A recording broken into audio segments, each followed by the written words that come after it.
आपने परिसीमन विधेयक बिल 2026 के बारे में सुना होगा।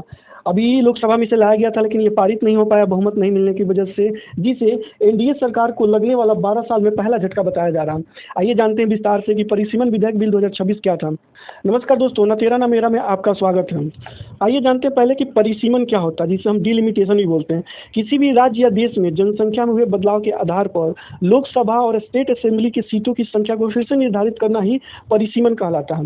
वर्तमान में लोकसभा में 550 सीटें हैं, जो कि 1971 के सेंसस पर आधारित है, जिसे 84वां संविधान संशोधन एक्ट 2001 के तहत 2026 तक फ्रीज कर दिया था। मतलब 2026 तक इसमें कोई भी बदलाव नहीं हो सकता था। इसी को लेकर केंद्र सरकार लोकसभा में परिसीमन विधेयक बिल 2026, जो 131वां संविधान संशोधन बिल है, का प्रस्ताव लोकसभा में रखा, जिसमें लोकसभा के सदस्यों की संख्या 550 से बढ़ाकर 850 करने का प्रस्ताव था। सरकार ने बताया कि देश की बढ़ती जनसंख्या और 2011 के सेंसस पर जनता का सही रिप्रेजेंटेशन सुनिश्चित हो सके, इसलिए इस विधेयक को लाया गया है। अगर यह विधेयक पास हो जाता है तो 2029 में लोकसभा का जो चुनाव होने वाला है, उसमें इसका सही इस्तेमाल किया जा सकता है।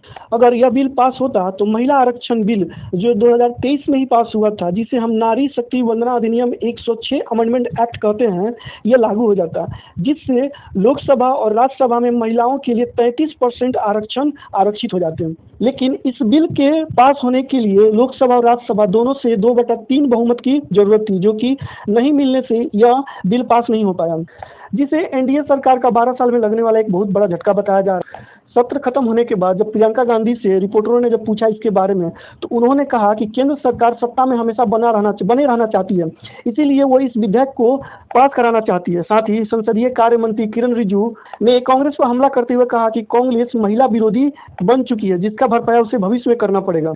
इसमें एक सवाल उठता है कि इसे संयुक्त बैठक के तहत पास क्यों नहीं कराया गया। तो क्योंकि यह विधेयक अनुच्छेद 368 के तहत पास कराना जाना था, और संयुक्त अधिवेशन अनुच्छेद 108 के तहत सिर्फ साधारण विधेयक के लिए लाया जाता है। ये बिल पास नहीं हुआ, इस पे आपका क्या राय है, इसे कमेंट में आप जरूर बताएं। फिलहाल के लिए इतना ही। हमारे साथ बने रहने के लिए धन्यवाद। अगर आपको इन्फॉर्मेशन अच्छी लगी हो तो वीडियो को लाइक, शेयर और सब्सक्राइब जरूर करें।